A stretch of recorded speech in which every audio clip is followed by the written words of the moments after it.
नमस्कार दोस्तों, मैं अंकुर उपाध्याय स्वागत करता हूं आप सभी का एक बार फिर से अपनी नई वीडियो में। दोस्तों, सबसे पहले बाजार के साथ शुरुआत करते हैं। निफ्टी 159 पॉइंट्स नीचे बंद हुआ है, लेकिन एक्चुअली में निफ्टी 300 पॉइंट आपको नीचे दिखा आज पूरे दिन। 3:15 तक निफ्टी में 300 पॉइंट से ज्यादा की गिरावट और अचानक 3:20-25 पे निफ्टी में केवल 150 पॉइंट की गिरावट रह गई। ये 150 पॉइंट कहाँ गई, पहला सवाल। दूसरी बात, मार्केट आज जितना नीचे दिख रहा था उतना कुछ खराबी थी नहीं। ग्लोबल मार्केट्स में तेजी थी, लेकिन उसके बावजूद हम आपको लाल निशान में दिखे। तीसरी बात, कच्चा तेल दोबारा ऊपर की तरफ आने की कोशिश कर रहा है। चौथी बात, स्टॉक स्पेसिफिक एक्शन भरपूर था। रिजल्ट्स काफी सारे स्टॉक्स के आए हैं जो मैं आप सभी के साथ शॉर्टली डिस्कस करूंगा। एक एक करके चीजों को शेयर करना शुरू करते हैं बिना किसी देरी के। सबसे पहले निफ्टी। दोस्तों, जो 3:15 तक हमें 300 पॉइंट नीचे दिख रहा था मार्केट, उसके पीछे रीजन है मार्केट जो करंटली गुजर रहा है एक नए फ्रेम से गुजर रहा है जो कल से लागू हुआ है, यानी यस्टरडे, यानी 3 अगस्त से। अब समझिए क्या है। मार्केट में 3 तरीके के काम है इस समय। एक कैश मार्केट वाला शेयर है, जैसे कि किम्स, ये कैश मार्केट में है। दूसरा एक ऐसा शेयर है जो कैश मार्केट में भी है और फ्यूचर एंड ऑप्शन में भी है, जैसे कि रिलायंस, कैश में भी है, फ्यूचर और ऑप्शन में भी है। तीसरा है केवल एफएनओ सेगमेंट, जिसमें रिलायंस आता है, या और भी 150-200 कंपनियां आती हैं। अब ये जो पूरा क्लियर कट कैश मार्केट वाला है, ये सबसे शॉर्ट है, सिंपल है, जैसे कि 9:15 से 3:30 तक काम चलता है। ये जो स्टॉक है जो फ्यूचर्स में भी है, जो कैश में भी है, इसका कैश वाले पार्ट का मार्केट 3:15 पे हो जाता है बंद। ठीक है जी।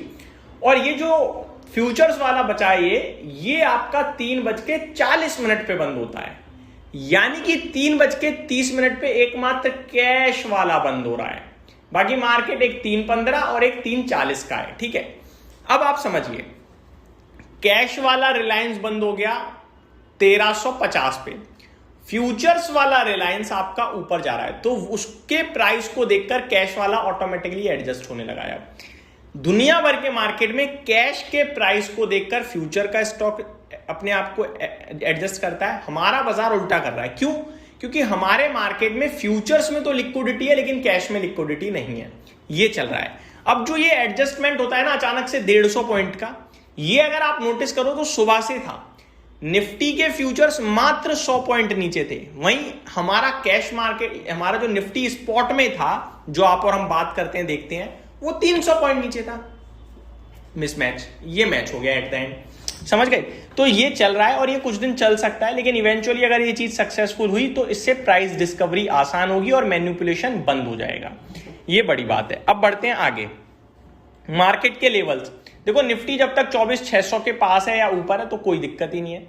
24,400 का सपोर्ट है, ऊपर में 25,400 तक की जगह है टेक्निकली, लेकिन अभी हम 25,600 पे हैं। 600 के ऊपर जब कंफर्टेबली बंद होंगे, ट्रेड करेंगे, तो वो लेवल खुलेगा। आज तो हम पूरे दिन देखा जाए तो नीचे ट्रेड कर रहे थे, तो एडजस्ट होकर ऊपर आया है, राइट? तो इसको हम कंसीडर नहीं करेंगे। अब आगे स्टॉक स्पेसिफिक बात करना चाहूंगा। सबसे पहले शुरुआत करना चाहूंगा, नहीं पहले ग्लोबल मार्केट्स, फिर स्टॉक्स की एक साथ बात करेंगे। तो ग्लोबल मार्केट्स में आज ज्यादातर बाजारों में तेजी थी। फॉर एन एग्जांपल, एशिया से शुरुआत करते हैं। एशियन मार्केट्स में देखें तो निकाई 1/3 बंद हुआ है ऊपर, शंघाई 1/3 ऊपर, हैंगसेंग में 0.6% की गिरावट थी, कॉस्पी 1.6% ऊपर, निफ्टी नीचे था, मलेशिया आपके लिए 0.5% ऊपर था, ताइवान फ्लैट था। यूरोप फिटसी 1/3 ऊपर है, डेक्स 0.7% ऊपर है, कैक 1/3 ऊपर है, स्टॉक्स यूरोप 600 0.7% ऊपर है, बाकी भी चौतरफा हरियाली है। अमेरिकन मार्केट्स की बात करूं अगर मैं आप सभी के साथ, तो अमेरिका में डाउ फ्यूचर्स, क्या हो रहा है भाई, ये डाउ फ्यूचर्स 650 पॉइंट ऊपर दिख रहे हैं दोस्तों इस समय, अगर मैं ये सही देख पा रहा हूं तो 600 पॉइंट ऊपर दिख रहा है Dow futures. Nasdaq future 350 point ऊपर दिख रहा है। US Iran deal to open Hormuz could come Tuesday और वेंसडे। तो ये बेसेंट साहब की तरफ से कुछ बयान आए हैं जिसकी वजह से ये सब होता हुआ दिख रहा है। इंटरेस्टिंग पार्ट है, कच्चा तेल देखते हैं कहाँ आ रहा है भाई।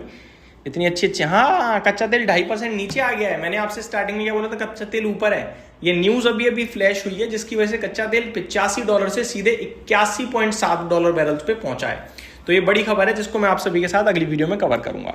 अब स्टॉक स्पेसिफिक, तो नंबर्स की बात करी जाए आप सभी के साथ तो काफी सारे रिजल्ट्स आए हैं, जैसे कि ड्रेजिंग कॉप मुनाफा बढ़िया है क्योंकि घाटे से मुनाफे में आई है। रेवेन्यू बहुत अच्छा है, 50% जंप है। मार्जिन्स में 2% का ड्रॉप है। कामकाजी मुनाफा आपके लिए अच्छा ग्रो हो रहा है, करीब 50% समथिंग का। आस्क ऑटोमोटिव मुनाफे में बढ़त है, रेवेन्यू बहुत अच्छा ग्रो कर रहा है। मार्जिन्स कमजोर हुए हैं लेकिन 1.5% कम समथिंग। एबिटा भी अच्छा है। आगे दीपक नाइट्राइट के हर एक पैमाने पे सुपर्ब नंबर्स आते हुए दिख रहे हैं। लेट्स सी क्या करता है कल। कल्याण ज्वेलर्स, इसका मुनाफा आपके लिए बढ़ा है, रेवेन्यू आपके लिए बढ़ा है, लेकिन मार्जिन्स 1% कम हुए हैं, एबिटा बढ़कर आया है। तो ये कुछ स्टॉक्स हैं। ज्योति स्ट्रक्चर्स के सुपर्ब नंबर्स लग रहे हैं। भारतीय एयरटेल के नंबर हर एक पैमाने पे अच्छे हैं, लेकिन मुनाफा अनुमान से कमजोर है। बाकी revenue, EBITDA, margins almost flat हैं। ये सब चीज अच्छी दिख रही है आप सभी को। नायका के नंबर सुपर्ब आते हुए दिख रहे हैं आज के सेशन में। भारतीय हेक्साकॉम के नंबर्स आए हैं, मुनाफा ऊपर है, रेवेन्यू ऊपर है, मार्जिन्स में ड्रॉप है करीब 1% से ज्यादा का, एबिटा आपके लिए ऊपर है। प्रोटीन ई गव टेक्नोलॉजीज, मुनाफा बहुत ज्यादा टूट गया है, रेवेन्यू बढ़कर आया है 20%, मार्जिन्स में काफ़ी बड़ा ड्रॉप है, करीब 2.25% गिर गया है, और एबिटा कंपनी का घटकर आया है। तो खराब नंबर बोलूंगा मैं ज़्यादातर। तो ये कुछ स्टॉक्स हैं, इनके नतीजे आए हैं। मैरिको मुनाफा अनुमान से बेटर है, रेवेन्यू अनुमान से बेटर है, मार्जिन्स अनुमान से बेटर है, और कामकाजी मुनाफा अनुमान से बेटर है। तो अच्छे नंबर्स हैं। तो ये मेरी तरफ से आपके लिए अपडेट थी। उम्मीद करता हूँ डिटेल्स पसंद आई होगी। Thank you so much for watching this video. Have a great day guys.